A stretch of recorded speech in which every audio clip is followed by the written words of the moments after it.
Hey guys, it's Parker here, back with part 3 of The Great Ace Attorney 2 Resolve.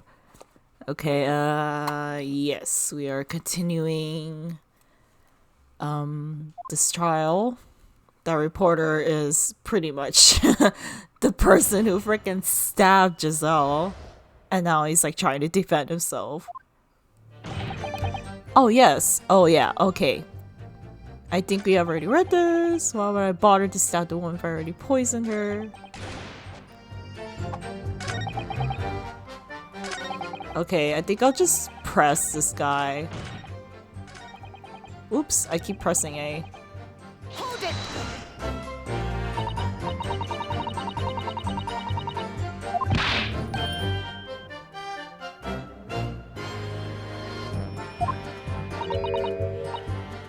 He's claiming some sort of righteous indignation? She was pure evil, cold-blooded killer committed murder right here on Empire soil. But did our good-for-nothing government do anything? Not a chance, so I had to step in. It was my civic duty, that's what drove me to do it. Oh my god. So in summary, murderous intentions then. Whatever you want to call it, the point is this. That English woman was a blight, so I had to do what's right for society. Why'd you have to do end rhymes?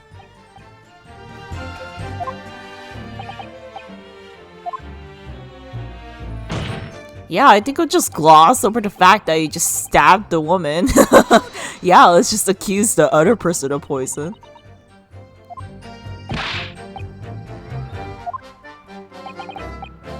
The accused administered poison while he wishes with his stab the victim. Unforgivable accident, but not one of murder. That can't rest on the accused's shoulders.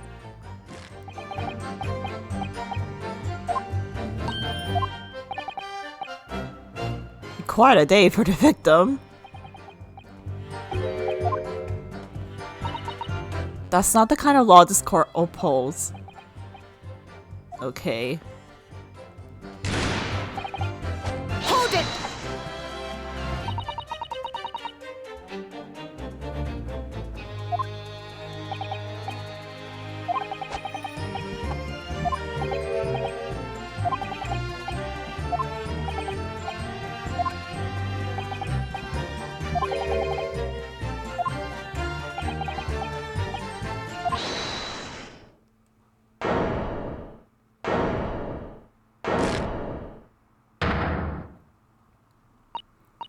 I can't.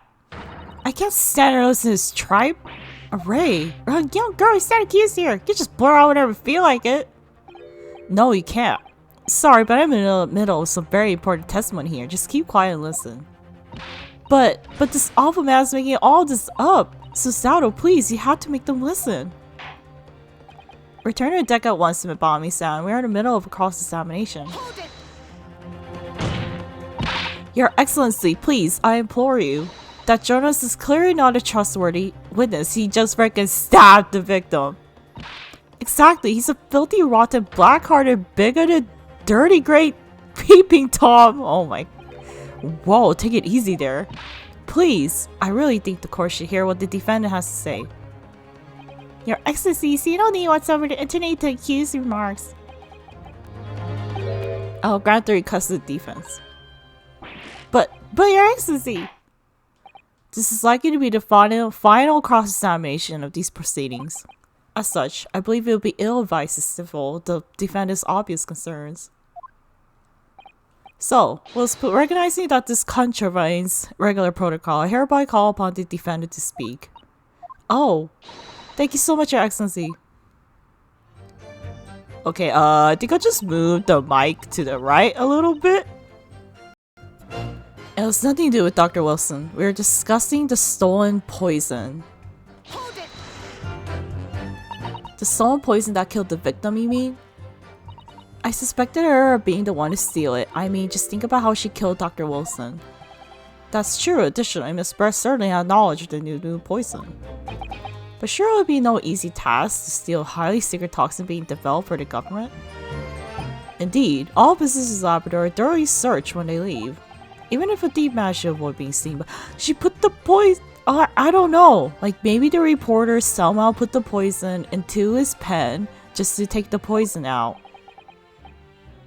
I pestered Professor Mukotomo until he agreed to show me the poison when I visited his laboratory, but as left, I was searching from top to tail. Okay, so maybe when the reporter left, they wouldn't have freaking searched inside the pen. Like, they wouldn't have thought the poison was in the pen, right? It's just that I've had a singular terrible experience with a deadly poison. I wanted to look my old enemy in the eye! Surely you can understand that? To find out my suspicions are true, I confronted Miss Brett about the poison. It wouldn't just be the university, the military would be dragged into it, the whole government even. It would be a complete disaster. And how did Miss Brett respond to your concerns? She just curled these beautiful lips of hers and said she didn't know the first thing about it. In English, actually. Wow, I don't know, like, Ray? Like, whenever she describes the lady, she's like, oh, they're pretty, dashing. I'm just like, wow. Okay. Ah, yes, many memos down. One small question if you don't mind. I do mind. Can't you say I'm busy? What are you even doing? Clearly, you're outside the beachhead listening in whilst the defendant and Miss Brett were conversing. Presumably then, it was you who wrote this article about what you heard. Exclusive! Yeah, the poison was stolen. And you seem to know about it. Because you stole the poison! Sorry, don't know what you're talking about. While sweating profusely. Yes, look at this, the entire article. It's almost what I said to Miss Brett, word for word. Ah. Well, Manny Memo-san. As a journal and as a citizen of a free country, I don't have to reveal my sources. This is the founding principle of Manny Memoism. You just keep like adding more rules to your Manny Memoism that no one follows. What is scary right about this? The reporter did write that article and it based on what he overheard from outside the hut. So that's what it was all about. You're trying to cover up the fact that you were listening in. That's why you came up with a stinking story about me arguing with her. Shut up! My stories never stink. Look, whatever you say, little girl, doesn't alter the facts. Your Excellency, just something I want to say and I wanted to go on record. Very well. May I amend your formal testimony? The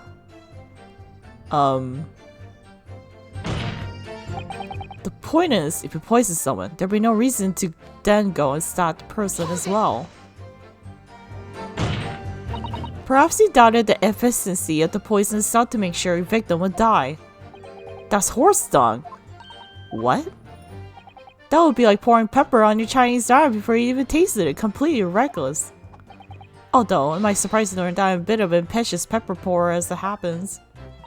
Once the victim had taken the poison, she would have been only minutes away from death. And yet, this man had proceeded to stab her in the back as well. There has to have been a good reason for that.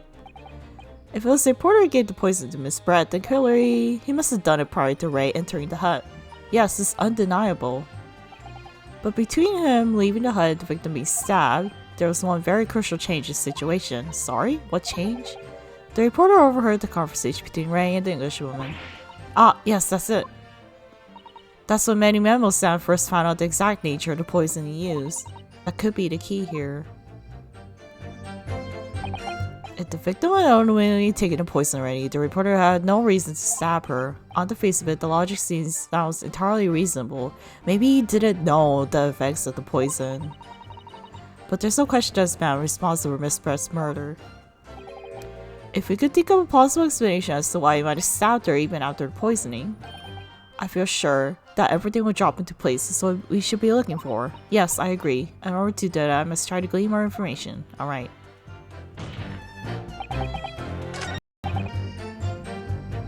Okay, I just think you didn't really know about the poison, so...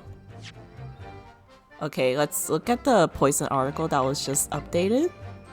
Base it on examine. Okay, I was just making sure the article was actually like accurate. Okay.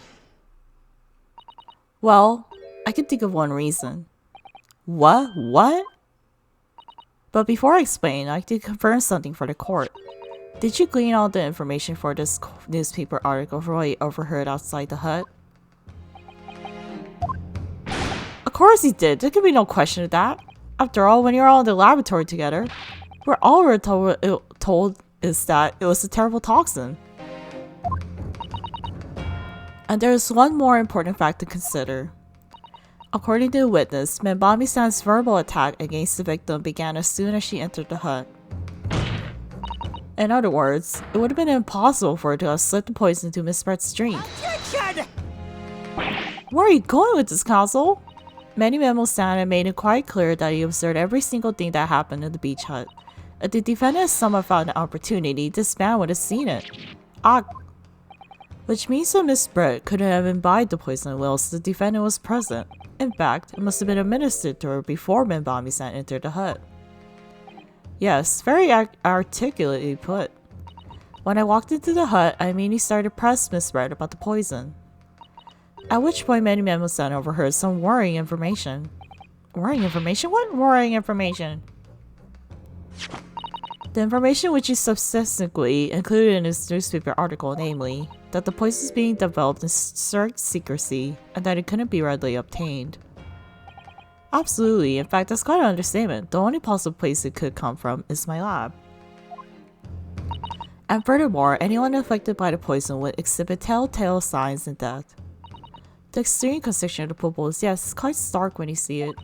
There are other poisons that show similar symptoms, but not among new substances that are undetectable. In other words, it will be clear that the victim's life had been ended by the use of this particular poison, which will reduce the number of suspects to only a handful of people. Everyone in my laboratory is aware of the unique properties of the toxin we've been developing. None of them will be foolish enough to attempt to use it for some nefarious deed. Membami-san being no exception. Therefore, we can conclude that whoever administered this unique poison to the victim was a lay person, unaware of the telltale properties. In other words, someone like you writes him any memo.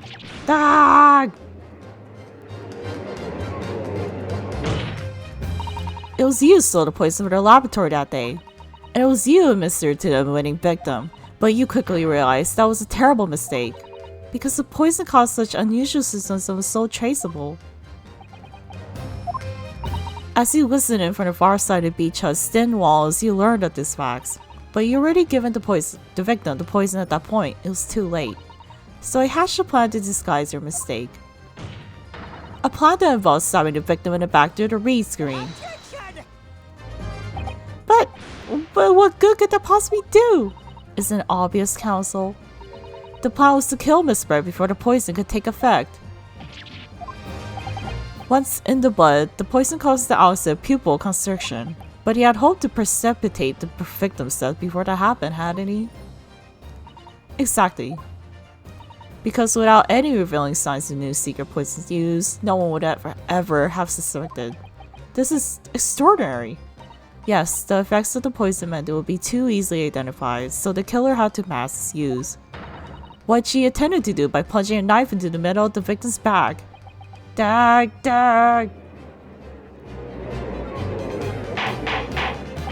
Order! The argument present is sound. The court is satisfied that it warrants consideration. Does the prosecution have a counter-argument which is to put forward? Well, there are a number of... yes, I counter completely. The prosecution's evasive response clearly shows that in much the same way as he nurtures the remnants of his top knot, he is clinging to lost hope. Lost hope!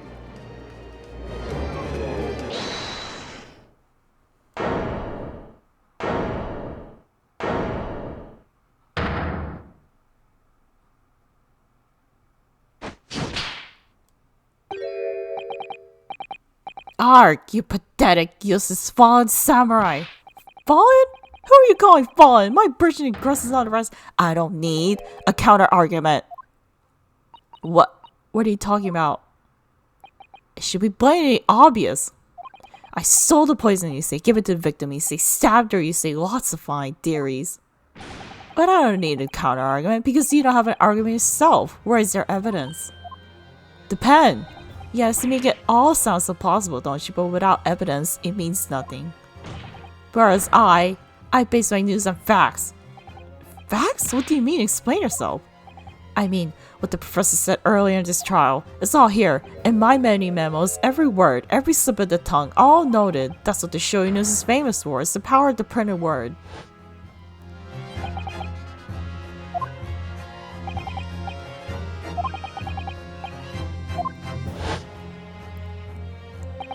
How's that then? Blown the story wide open? See, I, Brighton Many Memo, a mere reporter from the Shoyu News. Couldn't possibly stolen that poison from the professor's laboratory. You did, with the pen. But there can't be any question of it. He must have stolen the poison that day. He stole it and used it to kill. And if that's the case, as he identified, the poison itself is the definite evidence we need. Because whoever stole it from the laboratory that day is the true culprit here. What's your point, you annoyingly handsome country bumpkin?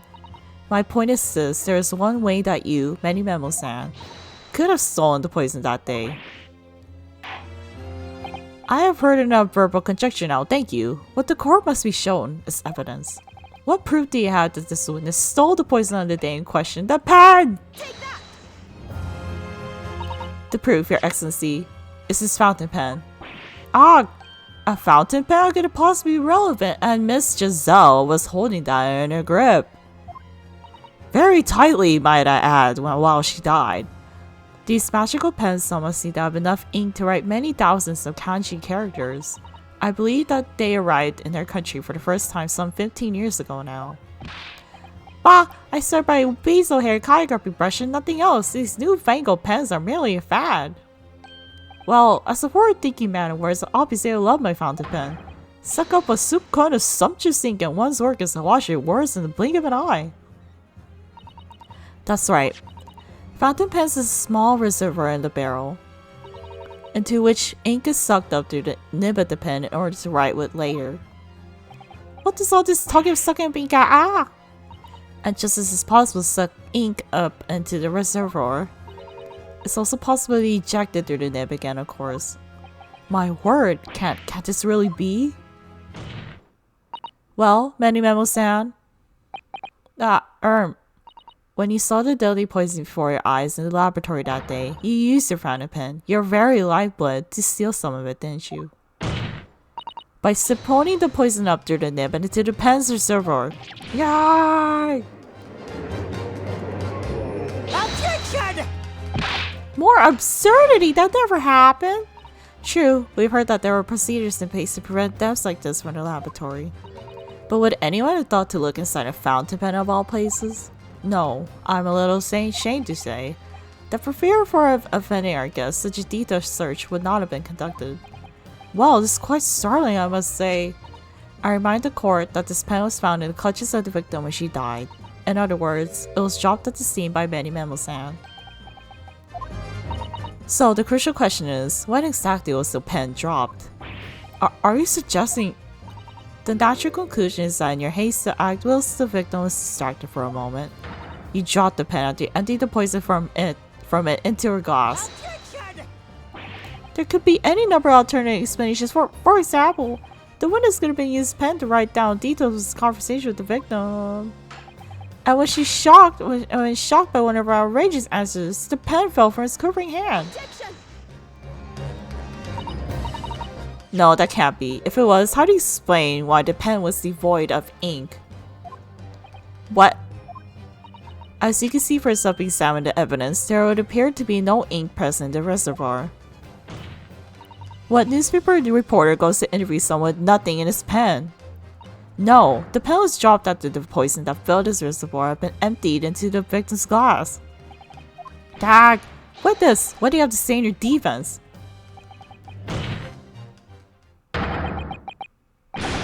So this is how our modern justice system works, is it?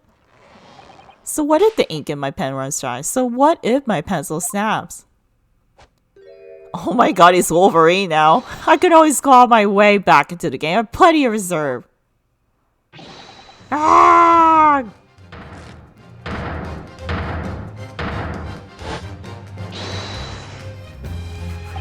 You claim I sucked the poison up into my pen? That's wild speculation, nothing more. If you thought you could bring down a fine, outstanding citizen with chirp like that, think again.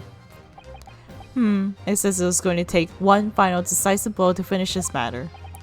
As you see, the situation is now very simple. Just use that freaking chemical reagent on the pen. It rests upon whether or not this witness did indeed steal the poison on the day in question. And therefore, it all depends upon whether or not the defense can prove that he did with evidence. Ha! No such evidence could possibly exist. Many Memo-san, this is how our modern justice system works. What? In the courtroom, evidence is everything. Something you would do well to remember. Because we are well past the point of speculation at this stage, I assure you.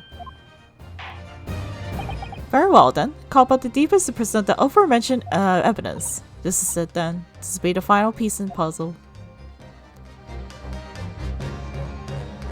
The defense can prove, by means of this item, that was the witness's pen that was used to steal the poison. The chemical reagent! Counsel, what is that bottle? Whoops. God, This bottle contains the unique chemical reagent that can identify the poison in question. Ah! Yes, that poison entirely new synthesis of alkaloids developed by my colleagues and I. It will be impossible to detect traces of it by any other method. Or, from another perspective, simply with this chemical reagent, anybody at all could check for traces of the poison. A reagent? What? One drop of the contents of the bottle on the tip of your brown pen, Many Memo-san. It's all it will take to solve this case beyond all reasonable doubt. No, you can't. I won't. Your crimes are bad enough, but at least know when to admit defeat. Your Excellency, the defense requests permission to carry out the test on the fountain pen at once. Yeah.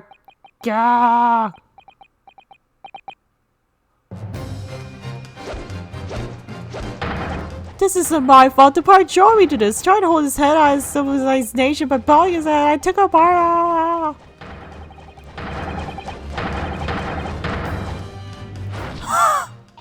Susato, with me. I'm here.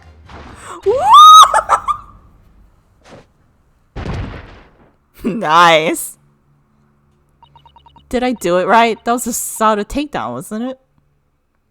Not quite. That was the Ryutaro takedown. Nice. Hell yeah. We love the form of judo in this house. The instant the first drop of the reagent touched the nib of the fountain pen, it was clear to everyone present.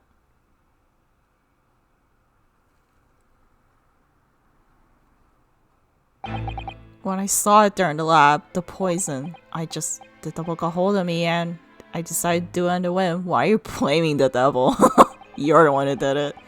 I excused myself and emptied all the ink down the sink in the bathroom, washing the reservoir out carefully. And then you waited for an opportunity to suck up some of the poison, didn't you? Into your fountain pen. Yes, that's right. Answer me one thing, Many Memo-san. Why did you steal it? For what purpose?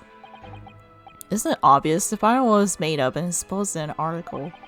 I mean, it was a secret project after all. Too juicy for a journal like me to pass up. Then why did the Englishman end up dead?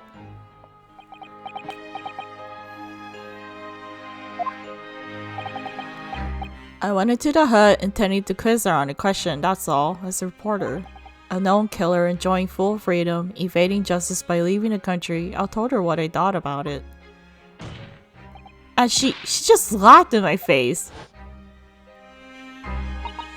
Oh, what's this? A Far Eastern caveman purporting to practice journalism?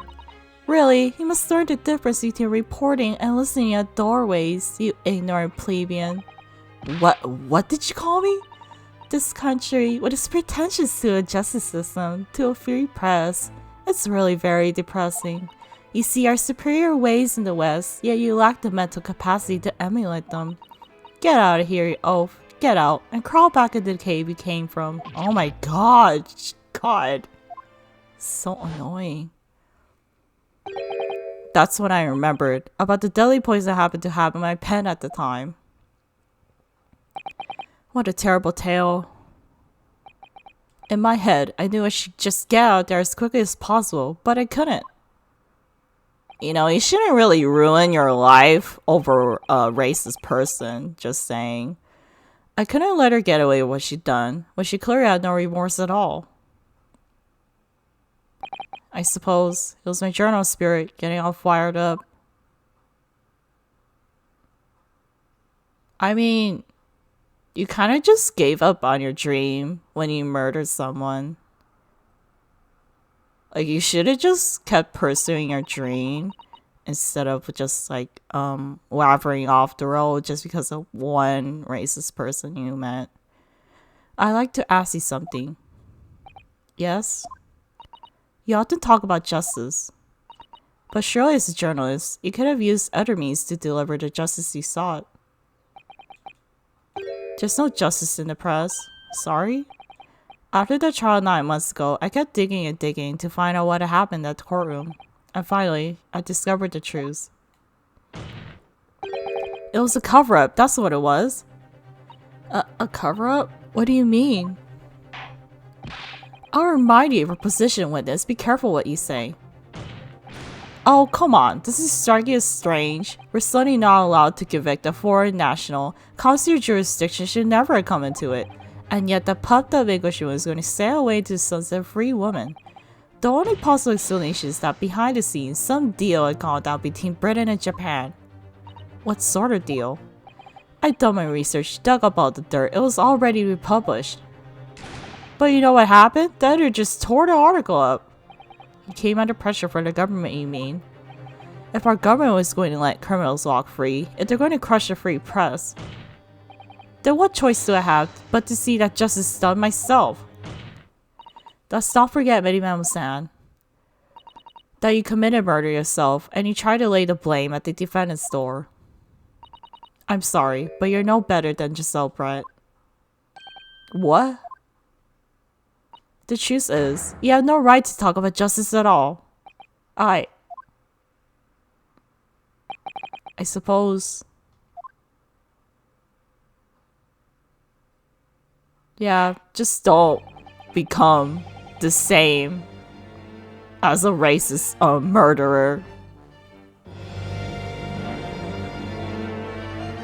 Like, I know it's freaking hard to go up against the government that is like corrupt, but murder is not the key to everything.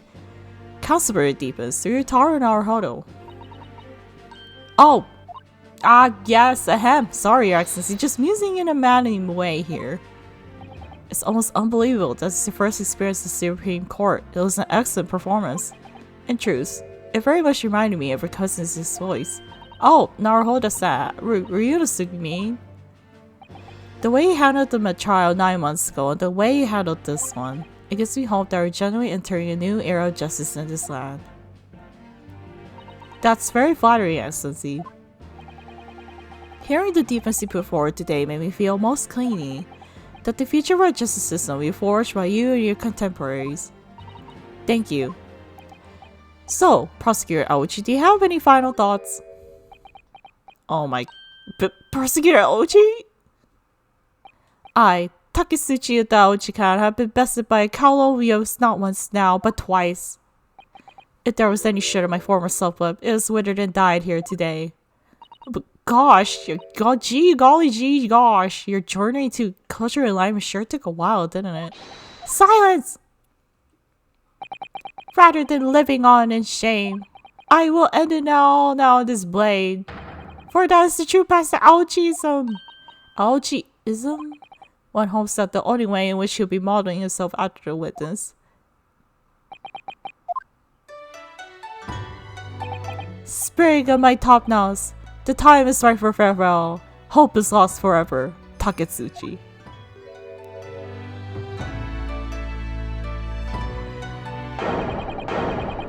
Oh my god.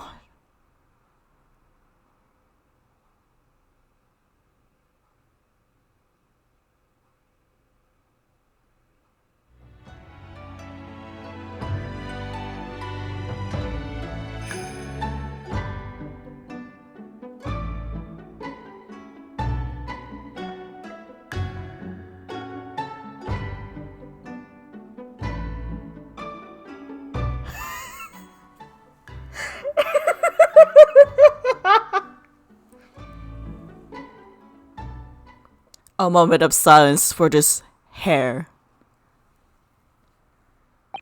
Now, anyway, in regard to the defendant Ray Membami-san. Yes, Your Excellency. I have reached my final verdict. I hereby find you not guilty. We did it! We did it! Yeah! Rip Ouchie's hair though.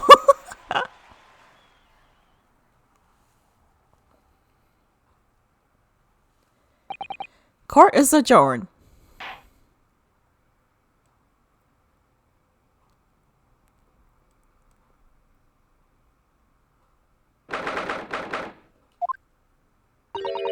It's over. My heart is still pounding in my chest though, so all I could do is just stay standing. Lawyers have such great responsibility, such a great burden to bear. Don't they, Naruhodo-san? Susato! Susato! Thank you! Thank you so much! You were so dashing in there! Ray and father. Honestly, I'm so touched by everything you... Oh no, I think I'm gonna cry. It wasn't easy, but together we made it. I was on the verge of tears at the end too. The only reason I'm still here is because of you. Oh no, I can't take all the credit. It took courage to tell the truth in there. You did wonderfully, Ray, so I would have to say that the congratulations belong to you. Susato, don't be so standoffish. Sorry, we're friends, equals, and the trial is over, so no more this formal super humility nonsense. It's time to celebrate the slaughter, to throw caution to the wind. Caution to the what? I had the great defense, sorry. Ryutaro Naruhodo. I'm taking you out to a milk bar tomorrow. Or something. Right, I see. I'll, think about it, Ray. At any rate, you really knocked the wind out of the hard man. It felt so good. Yes, it was satisfying. It really was. Is there anybody else you could throw together? No. I hope you're not looking at me, Ray. Oh my goodness! No, of course not! Of course not! Ah, there it is at last. Ray's lovely smile. Lovely is such a lovely word. Like, I don't know. It's just a really nice word to say. You fought for your friend to the very last. As your father, I'm extremely proud of you. Defense attorney Ryutaro Naruhodo. Thank you, but I couldn't have done without your help. Anyway, it's time to bid farewell to Ryutaro, I think. I shall miss him in a way, but it's back to Susato Mikotoba now. So, I'll never see you again then. What a terrible shame.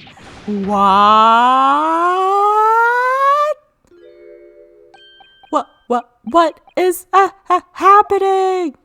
Ah, so Seki-san, Inspector Hosonaga. I do hope you've been keeping well. Is that really you? Yes, I had to change my appearance for, well, obvious reasons I hope, but it's me, Susato Mikotoba. I did the so dashing, so divine. The turtle! No! Doubly dashing, yes, and devilishly divine. Just look at you.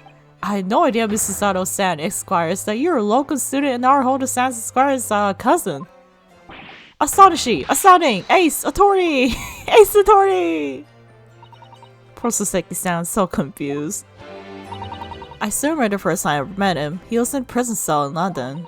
What an extraordinary conundrum was that the unwitting student for Japan found himself embroiled in. But after Naruhodo-san's skillful defense at the Old Bailey, Soseki-san was free to return to Japan.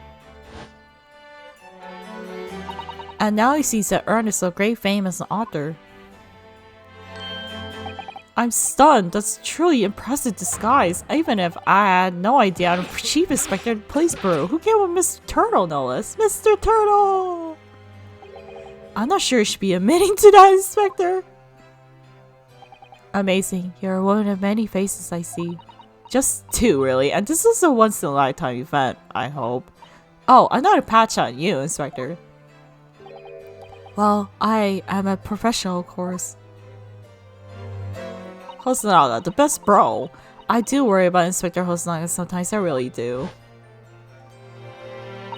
9 months ago, when he appeared here at the Supreme Court to testify, he was undercover, disguised as the head waiter of the restaurant.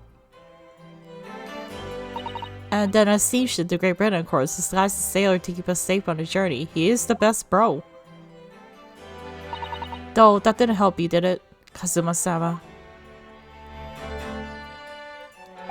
From my perspective, I have to admit that I have mixed feelings about all this. I mean, now the truths have been lost forever. What do you mean? I talk about a murder that the Englishwoman committed at the end of last year. Oh yes, it was the English doctor she killed, as I understand it. Dr. John H. Wilson, yes, the man I invited to Japan personally. The mystery is, why did she kill him? And now that the culprit herself is dead, we'll probably never know the answer. On the voyage to Great Britain, we had a most unexpected encounter with Mr. Sherlock Holmes, the great detective I mean. Yes, I remember Mr. Holmes well, of course.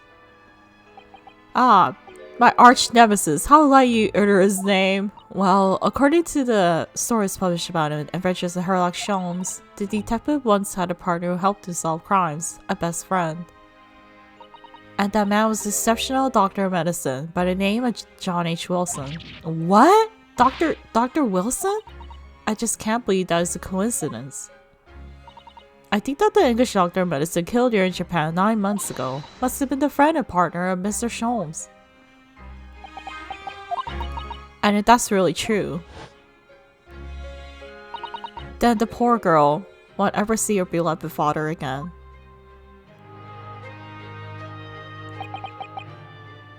As you know, I traveled to Great Britain once myself to study. It was around the time you were born. Yes, grandmother told me about it. On returning to Japan, I took up my professorship at the Imperial Yume University, but I also served another role as an advisor to the government on diplomatic affairs.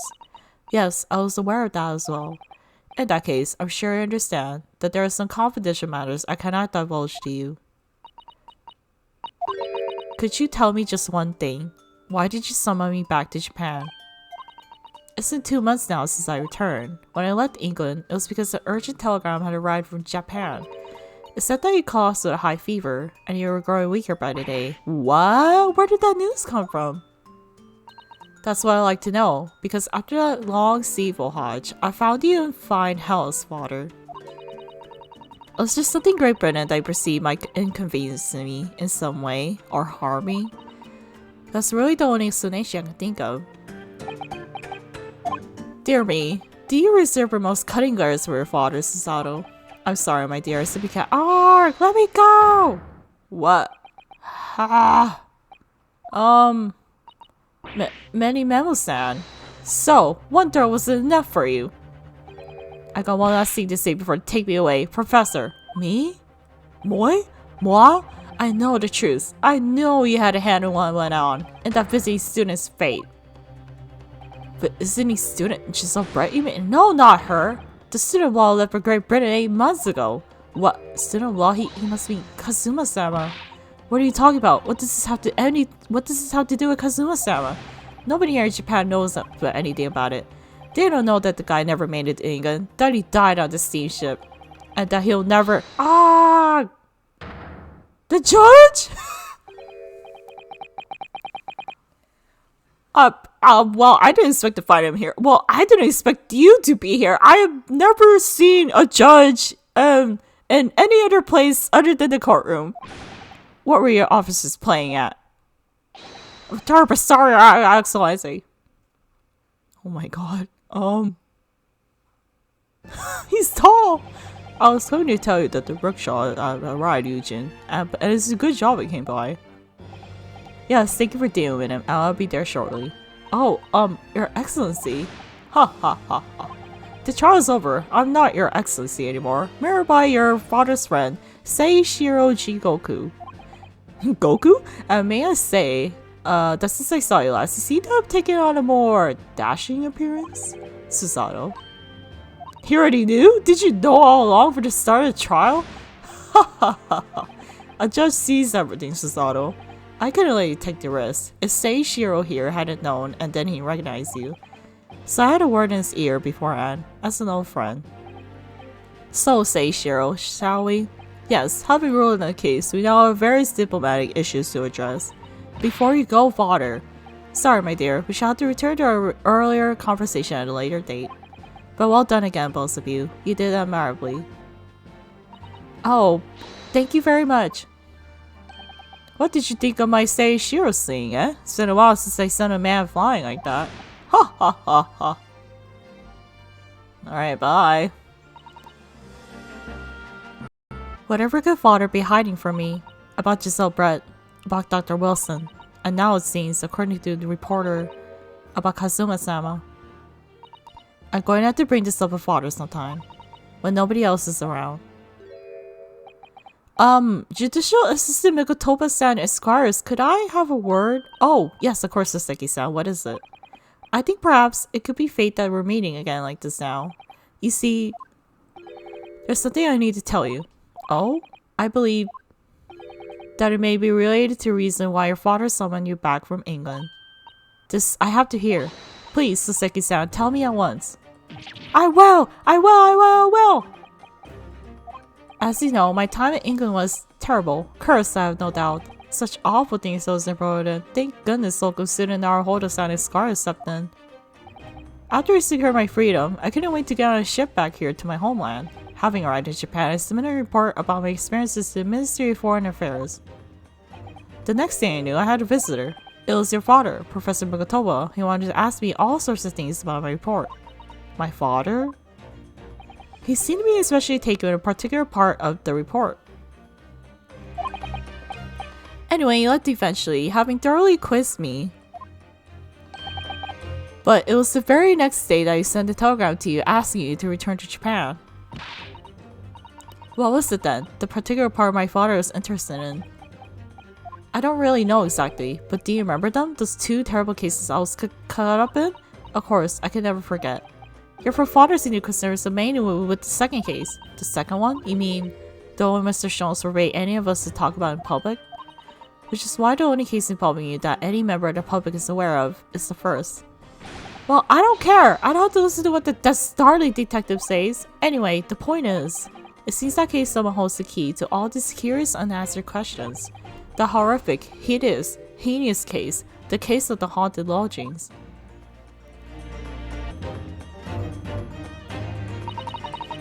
The case someone caused my father to summon me urgently back to Japan? I thought the whole business was over, but it seems I was wrong. Perhaps that was only the start. Perhaps the story is not yet told.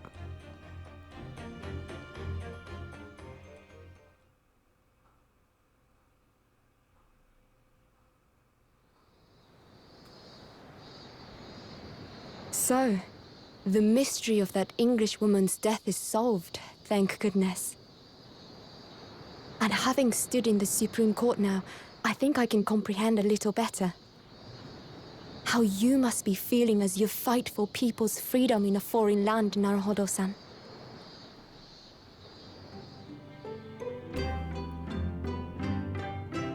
But actually, I'm writing to you today because of another matter. I met Soseki-san and we talked about that second case he was involved in. Father has said nothing to me, but I feel certain of it. That case holds the key to some great unsolved mystery. My notes on the case should still be in the office, tucked away at the back of the shelves on the left. Perhaps you might like to look over them again. Today, for the first time this year, it feels as though summer has arrived. The sky is a brilliant blue. It makes me long to see you again. Yours, Susato.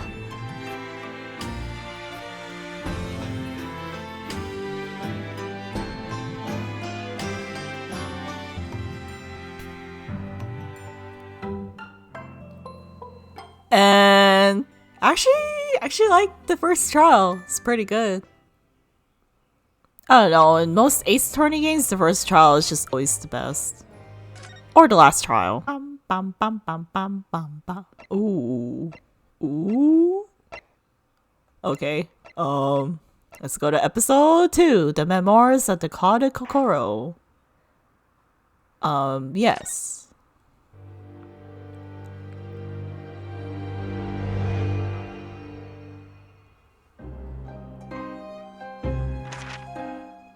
It was a ghastly tale of a winter's night. One of an invisible killer and a crime perpetrated on the pavement along Briar Road. As the victim lay at death's door, the mystery of just who had stabbed the young lady from behind had been resolved. But no sooner had my friend saved that Eastern Exchange student from his harrowing plight than in the dim, flickering shadows of gaslight did a second bizarre crime rend the stillness of that very night. I dare say most can still recall the sensational headlines of the day.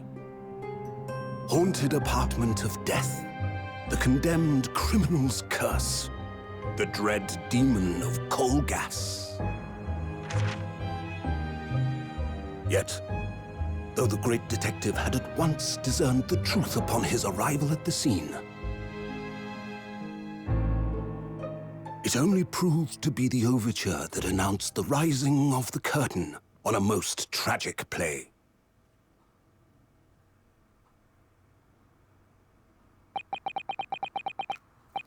My name is Ryunosuke Naruhodo. I'm a fledgling lawyer, just starting out my journey.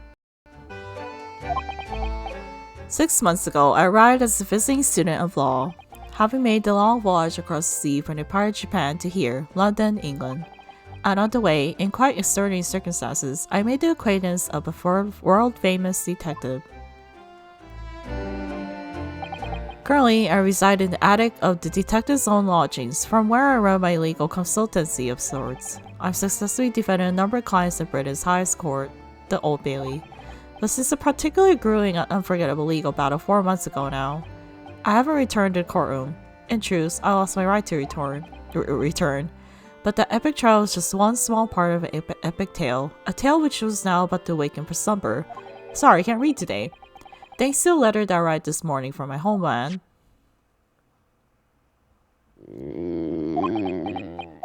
What a delicious smell wafting up the stairs. It was nearly time for breakfast. I better go down to Mr. Sholmes' suite and say good morning to the great detective and his flatmate. Alright. Breakfast time! The most important meal of the day. Ah, Bruno, good. I was just about to call up to you. The bacon's ready. Good morning, Iris. It smells delicious as usual. Before we eat, though, I have something to ooze. Shh. Not another word, Mr. Naruhodo. This could be just the abstruse thing for my pre-breakfast stagnation-repelling mental stimulation, my dear fellow. Morning to you too, Mr. Sholmes. Ah, yes, I see. So that were you so close? Back off, Sholmes, back off. The truth is as clear to me as day. My facilities of observation rebuilt. Sholmes' doopy ass face just goes up was so funny. What are you talking about? You, Mr. Naruhodo, you have this very morning met with a surprise. Well, is that not the case? Really, my dear fellow, barely warrants explanation. Firstly, your hair is particularly unkempt, somewhat reminiscent of a bird's nest. Secondly, you have neglected to fasten the third button of your jacket. Clearly, when considered together, these two facts point to you having been flustered this morning. Can I talk now? But of course, though I don't look for admiration, you understand. My hair always looks like this. It's been this way since I first met you. Oh, it has? And the button was served off last night, if you remember? By you. Hurley put your button off? Ah, yes, I recall the incident. It was after supper, was it not? As the evening advanced, I picked up my violin and began to play the wailing notes of a haunting tune. But then, to my utter dismay, the third string snapped! Why did it have to happen? Why? Little wonder then that in my vexation I grabbed the first button and I saw rip the first proper place. Why? Well, I like it back now, please. It's troubling me that I can't fasten my jacket. And it's troubling that you expect me to know where it is. Somewhere thereabouts on the floor, one presumes. Helpful. What matters at the present time, my dear fellow, is simply whether or not my deduction was unerring. But Hurley, Bruno said it when he came in, didn't he? I had a surprise this morning. Ah! Well, that really is a surprise.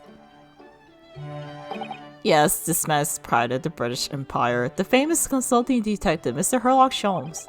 There can't be a single person in the world who doesn't know his name.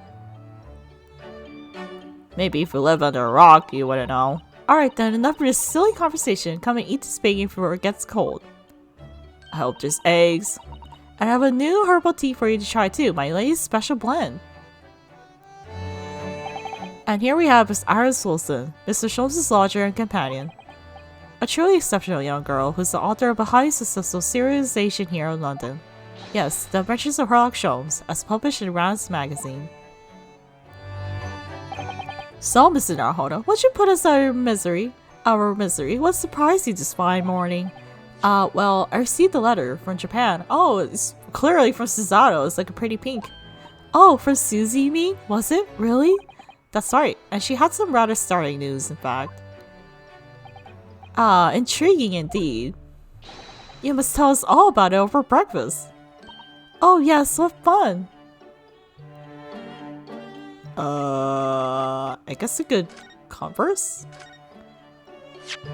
This is the letter that arrived from Japan this morning by international post. Oh, how lovely! Look at Susie's beautiful writing. I wish I could read it. And how's your judicial assistant faring, may I ask? She's very well, thank you. In fact, according to what she's written, she actually appeared as the lawyer at the Japanese Supreme Court and won a case. Oh, really? Oh, isn't she wonderful? I caught up of your good self, my dear fellow. I've won cases too, you know. Apparently, Mr. Natsume appeared in the trial as a witness.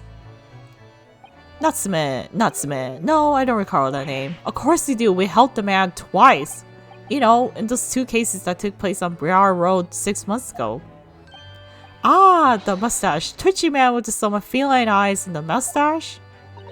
He didn't have 2 mustaches, Hurley. Yes, who could forget those 2 cases? They made a very deep impression on me. Although I must confess, details are a little hazy now. A very deep impression they made on you, clearly. So, what was the startling news penned by Mrs. Otto? Do you remember the case of the haunted lodgings, Mr. Jones?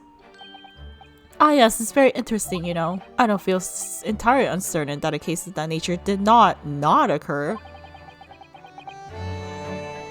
He's totally forgotten it then.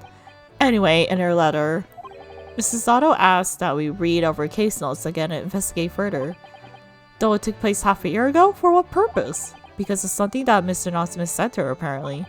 He suggested that the real reason why she was called back to Japan so suddenly might have something to do with that case of the haunted lodgings. Oh? Mr. Natsume's return to Japan, Mrs. Sawaswater questioned about the case, she says. And something Mr. Natsume said appeared to trouble Miss Professor Mikotoba, prompting him to send that telegram. Oh, that case, yes. It was very strange, wasn't it? Yes. And I compiled the whole story into a nice, neat manuscript ready for publication too. But then Hurley here was all funny about it, remember? He was very mean. The story must not be published, you said, very mysteriously as well. Really? I said that? Are you sure? Do you perhaps know something about it as well, Mr. Holmes? About why Mrs. Saw was suddenly told 4 months ago that she had to return to Japan?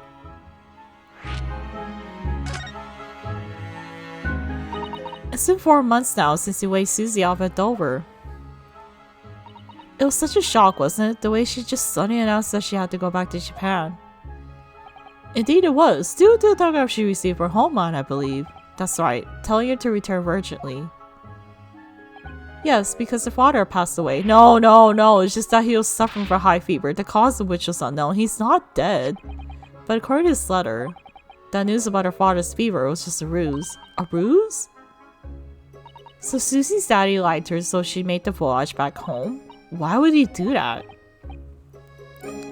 I have to admit, I have absolutely no idea, but she believes this almost certainly related to the case of the haunted lodgings. Summoning her back to Japan so suddenly like that, I wonder what Mrs. Sato's father is hiding. Hurley, do you know what it's all about? Oh, he's like already, he's already dressed and ready to go. Ah, well, who could say? What? But you said... Please, I'm engaged with my dear fellow. My calendar is quite surprisingly full today. And a stringent analysis of the matter would be excessive, I feel, even if I were quietly sure. So, mad for my absence, won't you, Iris? Oh, well, Hurley, don't worry. See you later. This is all very sus right now. He scuttled off rather quickly there.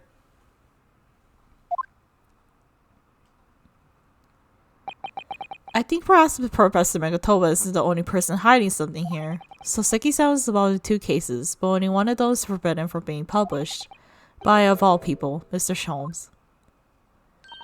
Aha! I found them at last! Iris, are they...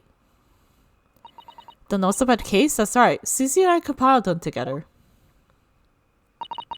The case of the haunted lodgings. Do you want to read them, Runo? Absolutely. Thank you, Iris. I have no idea what secrets could still be hiding in the shadows of this case. But perhaps I read over the notes again, something might come to light. That's the spirit! And so, Iris and I decided to read over the case notes again together. Everything from what happened, to our investigation and the fierce battle in the court that followed. Reliving every detail. I just need to find a clue. And I have all the time in the world. Because, of course, I'm no longer allowed to practice law in the course of Great Britain.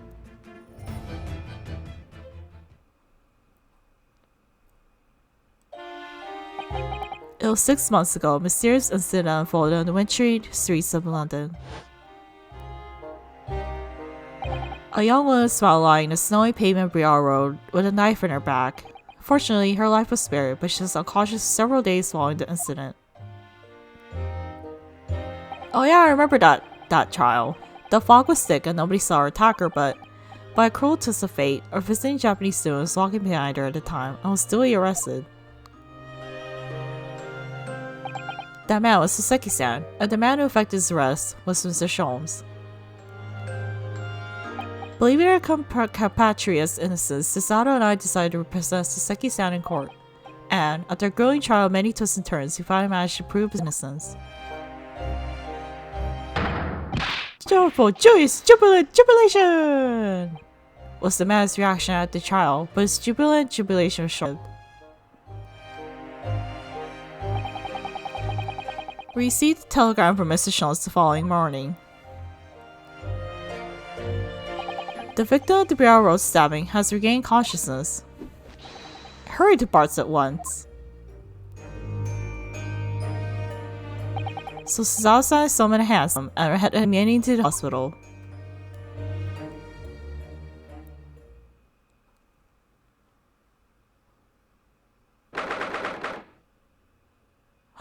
Is that a freaking rat?